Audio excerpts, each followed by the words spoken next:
Our sermon text tonight comes from Ecclesiastes chapter 3, and I want to start off by sharing with you a little story. A couple of years ago in my seminary years, I was friends with a man that we ran in the same crowd. We did some of the same things. We had similar interests, but I knew that he didn't go to church, and he told us that. And he also communicated to us that he didn't think so much of God either. But I found myself working with him one day because I helped him out when he was renovating an office space and for a new business that he was going to start. And it was just he and I in the room, and he knew I was training to be a pastor at the time. I knew about what he thought about church, and so I had to ask him the question. And I asked him, so what is it that you think about church? Like, have you ever really tried it out before? And he says, oh yeah, I've tried out church before. And I said, how's your experience with that? And he said, well, there's this one time that I went to church, and the pastor from the front of church said that there's a big budget shortage. And I thought to myself, oh no. And he said, and then he said that they went to the shed in the back of the field at church, and they brought out the wheelbarrow. And they rolled the wheelbarrow up and down the aisle at church, and the pastor said, we're not going to stop this wheelbarrow until it's full. And I thought to myself, whoa, I laughed out loud. And he said, from then on, I stopped going to church. And I said, I probably wouldn't go back to that church either if I were you, I admit. And I said, I'll admit, churches are crummy. Some of them are. And sometimes we get burned by church. And I asked him the next question. I said, well, what do you think about God and the Bible? Have you read the Bible? And he said, I've read parts of the Bible before. And he says, although I can't say I agree with all of it, that one book, Ecclesiastes, that book gets it right, man. He would say that a lot, man. That book gets it right. And you know what? I agree with him. Ecclesiastes, if you've never read it, it takes about 40 minutes to read from start to finish. It gets it right because it tells it just how it is, whether you have been burned by church before, or whether you are skeptical of God, or whether you are a lifelong church goer and you just want to learn about how things work in this world. Whoever wrote this, he gets it because he's been there, he's been in this world, and he's experienced everything in this world. The book Ecclesiastes, the name itself is actually a Greek translation of the first Hebrew word of the book, teacher, Kohelet in the Hebrew. And that's who is speaking throughout this book. It's maybe a dinner speech, some commentators speculate, but it's written very well. It's written by somebody that at the beginning of the book says that he is the son of King David in Jerusalem. And do you know who that is? Who do we speculate wrote this book? Solomon. What is Solomon known for? His great wisdom, and he's even published throughout the book of Proverbs as saying these great things. World famous for his knowledge, world famous for his endeavors. Today he would be known as somebody like an explorer, an inventor, a patron of the arts. He built huge gardens that were famous, oriental gardens that kings would build back then. And he would build palaces of Jerusalem. He was the king during the heyday of Israel, and he didn't spare any expense to get whatever he wanted, whenever he wanted it, and do whatever he wanted to do. Proof of this was this one time when the Queen of Sheba, she made a state visit to Israel just to hear him talk. And when she came to hear him talk, she said at the end of her visit that she had only heard rumors of the great things that he said, but when she heard him speak, it was twice as good as any kind of rumors that she heard. And then she said, and the wealth and the buildings and the endeavors and the arts that this man that he throws himself into, she basically said, he's the most interesting man in the world, okay? And that's coming from the Queen of Sheba. Wow. He didn't spare any expense, money, resources, to discover the animal life, the plant life, the whatever it is. And so when he writes the book of Ecclesiastes, he's like the student of the world, the expert student of the world that has his PhD in the world. Unfortunately, at the end of his life, he had poured himself so much into the world, and he had invested in it so much that he'd begun to believe the philosophies and the false religions that the world had propagated. He had married many, or at least had many, many women in his harem that brought many different ideas from all over the world, including false ideas about God, into his life, and he began to believe it. And at the end of his life, God said to him, because you've turned away from me and you've turned to all of these other false gods, I'm going to take this kingdom away from you when you're gone. I'm going to give it to somebody else. And from that time on, if you read through the rest of the history of Israel, you know about the kings? Not so good. In fact, there were a lot of bad kings after Solomon as a consequence of him turning away from God. And so this is he's at the end of his life. He's perhaps looking into the mirror of God's law, and he's realizing everything that he's turned away from in God. And he's basically writing, and this is his hypothesis of Ecclesiastes, you can have everything, but you can lose the most important thing. You can have everything, but you can lose it all, so to speak. And so he speaks that way throughout the book. Now, why does my friend that I was renovating the office space with, why does he like this book? And why do people of all sorts of different religious, ethnic backgrounds identify with this book? It's because Solomon has walked in those shoes before. He's walked in the shoes of just living on this earth, underneath the sun, he calls it, and taking in everything he can, trying to find the meaning of life without God. He's been down that path before, and now he's going to write about it. And we're going to hear about it today too. One of the most famous chapters in Ecclesiastes is right here in chapter 3. And again, the whole book talks about how arbitrary things are in life, and maybe arbitrary things have happened to you recently too. He talks about things like bad things happen to good people, and good things happen to the crooks. I mean, it's wild. There's people that you don't expect. I mean, a TV celebrity becoming president of the United States. I mean, and then you have other people that maybe they're really bad people and they get a raise, or maybe they're really good people and they get let off for no good reason.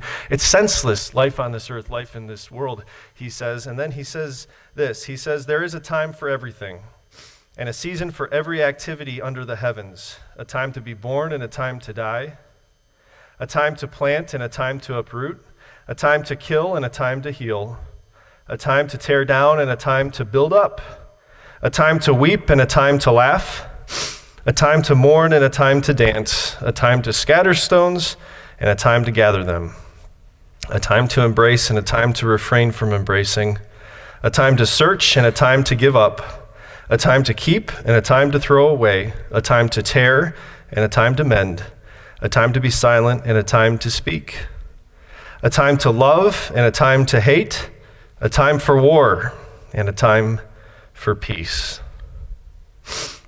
You can just look right down the list. There's a time for everything, verse 1 says. And maybe you've seen this in your lifetime, or maybe you've just seen it in 2017. But we've had these times and these seasons in our life that they come and they go. A time to be born. We've had births, maybe in your family this last year or last 2 years. We've had deaths. Just as recently as yesterday, we had a Christian victory service for a man, John Anklam, that passed away, leaving his wife and his little baby girl. A time to pass away. We've buried people at this church, loved ones that are very dear and near to us. There's a time in life to tear down and time to build up. We've begun new endeavors at church, or we've become in a new position at work, and we're starting something new at home, and we've put an end to other things in our church life, in our community life, or in our home life to start something new. That's part of life under the sun. We've said goodbye to people that maybe are friends of ours that have been members here at this church, and they've moved away. And then we've welcomed people and had new starts with new families and new people that move into our midst. This is just life under the sun. People come and go. And there's a time to speak. You heard that especially this year. There's been a lot of people in the news that have been speaking up against crimes that have been done against them over the years, perhaps, by people in positions of authority who push their authority on other people. And it was a huge theme in 2017, the voices of the victims speaking up. And there's a time to be silent, because sometimes there's no answer for the things that you're asking. There's a time for war and a time for peace. There's a time right now that we're calling for nations to put down nuclear arms because they could destroy entire nations. There's a time to hate. There's a time to hate the idea that people are out there in this world taking innocent lives for no good reason at all. That's something good to hate, that's just to hate. And there's a time to forgive, and there's a time to mend, and there's a time to bring peace. This is life under the sun.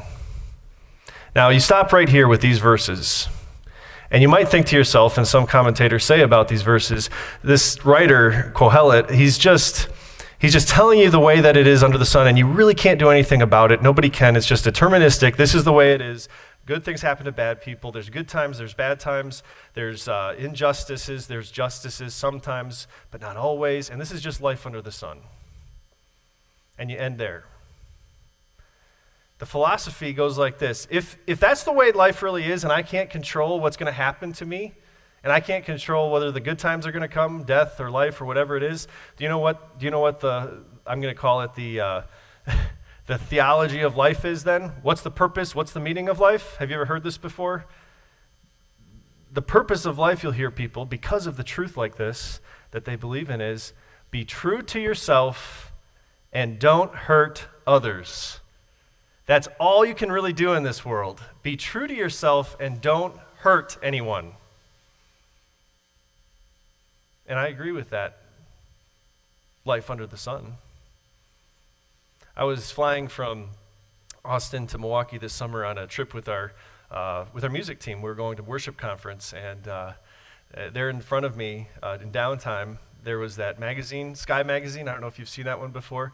It's the magazine famous for coming with its own air sickness bag, and not because of the magazine, I don't think. But anyways, I picked it up, and the feature article on it had James Corden. Do you know who James Corden is? Have you heard of him before? Have you seen him on TV? He's the host of the Late Late Show on CBS. And he's funny. He's good. He has a story himself about his life overcoming odds, and he made it to the screen, and he made it to late night. Famous for his, front seat celebrity karaoke, where he gets even A-list celebrities to sing along with him, and they makes him laugh. It's a really good show, and he's full of life. You can tell that he's a man of this world. He gets it. He gets people. And so the interviewer asks him in this article, what is the meaning of life? Kind of like what Solomon's trying to answer here. And he gets to it in the interview, and he says this. I thought this was extremely interesting. He says, the only thing that ever exists is this, right now. Everything behind you is gone. Everything in front of you is unknown. So if you can try to just be the best version of yourself at all times, whether that's being the best husband, boyfriend, fiance, host, interviewer, interviewee, if you're just trying to be the best the moment that you're in, your life will be utter fulfillment. Agree? You have to agree with that in the life under the sun. Because if this is all that there is, you had better be the best that you can be in every moment that you can be. And he's right. That's life under the sun. That's life as it is on this earth. In fact, if you think Solomon disagrees, he actually agrees with it in verse 12. We keep on reading, and he says this, what do workers gain for their toil? I have seen the burden God has laid on the human race. He has made everything beautiful in its time. He has also set eternity in the human heart, yet no one can fathom what God has done from beginning to end. And then verse 12 says, I know that there is nothing better for people than to be happy and do good while they live, that each of them may eat and drink and find satisfaction in all their toil. This is the gift of God. Whoa, he's sounding a little bit like a late night comedian. And if you think that this is an anomaly in the Bible, that Solomon is saying this, Jesus, in his Sermon on the Mount in Matthew chapter 7, he says this. He says, this is what you need to do while you live on this earth. He says, do unto others as you would have them what? Do to you. And then he says, this is the fulfillment of all the law and the prophets.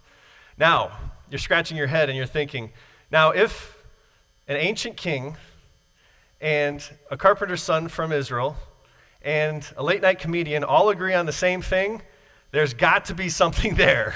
There's got to be a truth there somewhere. And you're right, there is a truth there somewhere. There is a code that's written on every human heart. They all didn't have the same teacher, but they all had the same code written on their heart in some way, shape, or form. It's like a ribbon that goes throughout every human being. And it says this.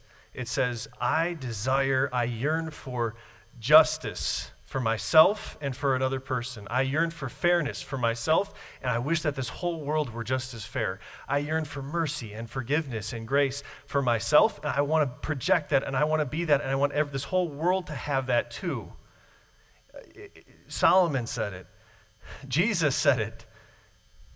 Even people today that don't recognize God say it. But how are we going to get that fairness, and how are we going to get that justice? Where does that ribbon come from? Where is that code? Where does it come from? Solomon says this, and this is where he breaks from the traditional line of thought that you heard from the late night comedian that this is all that there is. He says this. He says, it was put there by God.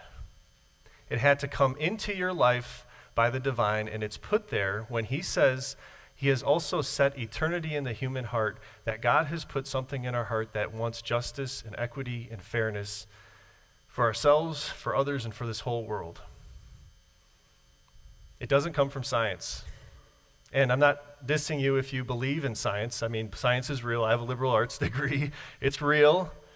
But it doesn't come from science, because science would say this, that we all evolved, and we're all evolving at some rate, and that it's survival of the fittest. It's not do unto others as you would have them do to you. It's my tribe versus your tribe, and I'm going to put you down to raise me up. It's not science that said that those people in the power positions this last year who used their authority to suppress somebody, a sexual predator that's in a position of authority, for instance. Science wasn't the one that said that that's wrong. Science says that's the nature of the beast. But it's God who puts this law into our hearts. A theological term is the opinio legis, the opinion of the law, that says you must do unto others as you want them to do to you. You want fairness, and I want fairness. This world is crazy. Good things happen to bad people. Bad things happen to good people. And Solomon says, and yet the human heart yearns for more. C.S. Lewis once said something like, he said, because all of us have all these unfulfilled dreams, and we do, year to year, because we have unfulfilled dreams that will never be fulfilled, that means that we've been made for a different world. Where do we find the justice? We find it in God. And so whether globally you have a bleeding heart for immigrants, or whether you have prayers for people in another nation that are being suppressed by a terrible communist regime that puts them in camps, that desire that you have for them to have justice is a good thing. It is. And the justice maybe that you're lacking in your life, maybe you've been burned by a family member, or you've been burned by a spouse, and you feel injustice even in your own life, and you want justice again. Do you know that God sees everything? He sees it all. He set eternity in the heart, and then he says in Romans, leave revenge up to me, for it is mine to repay, says the Lord. He sees everything, and he is the perfect judge of all things, and he will judge. But then he flips the coin and he says this, if you want justice for everybody else, and you want fairness and all of these things that the human heart desires, all the unfulfilled dreams, how well have you been doing? As a boyfriend, girlfriend, spouse, fiance, interviewer, interviewee. Because if you're going to come to my courtroom as God, and I'm going to give you perfect justice, all of that justice that you desire around you, you also are going to have to project to other people perfectly all the time. That's why Jesus says, do unto others as you would have them do to you all the time. And if you do that, you've fulfilled everything that God asks you to do. Now let me ask you, how well have you done in the last year on that? Not just being the perfect person, but trying in your heart with every desire and every fiber of your body.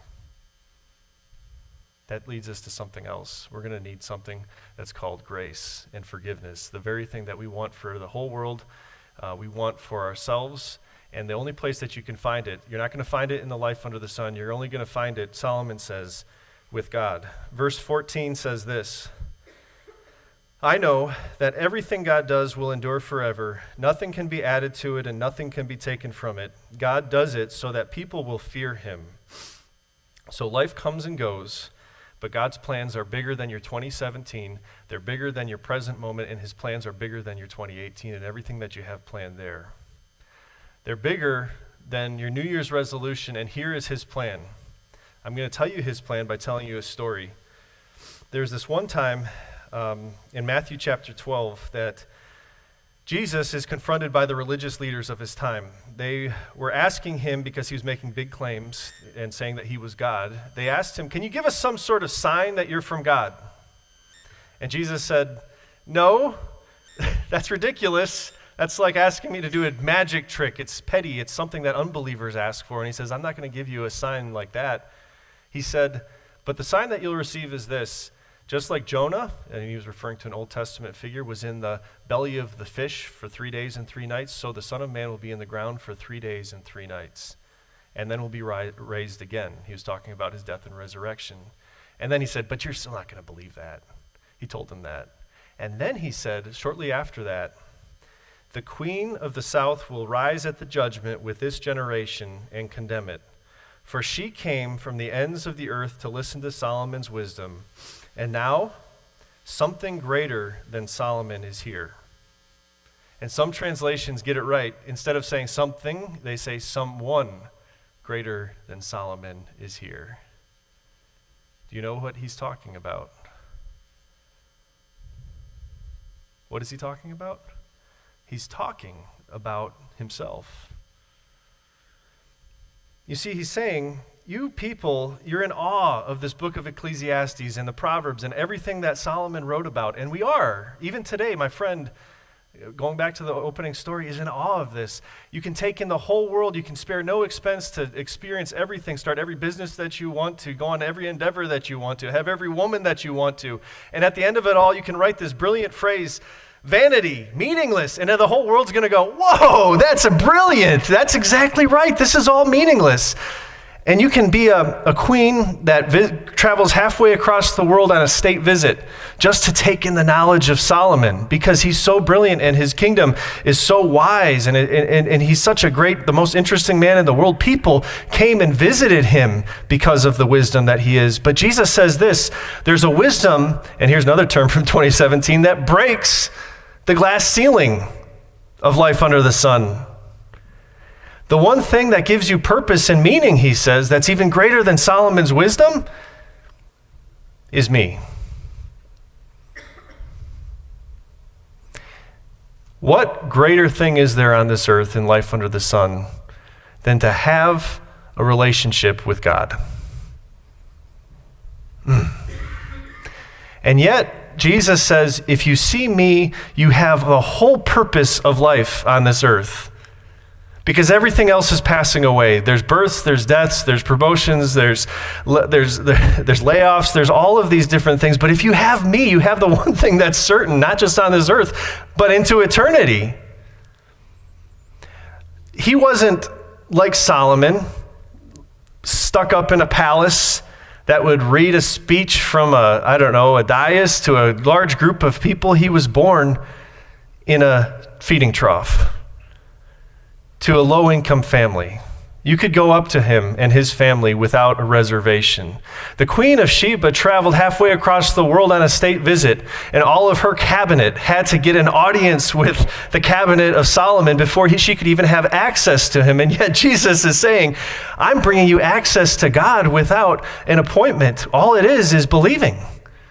And he walked among us, and he was accessible, and you could touch him, and you could feel him like that woman that touched his robe and was healed immediately. And finally, Solomon spared no expense to get anything that he wanted. But this wisdom, Jesus, he spared no expense to give you his life, to bring you to God. There's no greater wisdom than that under the sun. So now your purpose is changed and the way that you view life is changed. When he died on the cross, he died for every time that you weren't the perfect husband, wife, fiance, interviewer, interviewee, and he blew the law apart in a good way. So do you want justice for everything that didn't happen in the last year, for yourself and for other people? It's met at the cross. Do you want grace and mercy and forgiveness for yourself and every person in this world? It's there at the cross, and it's free. And it's for you to live out every moment of every day from here to eternity, because Jesus gives you eternity. That's the meaning of life under the sun.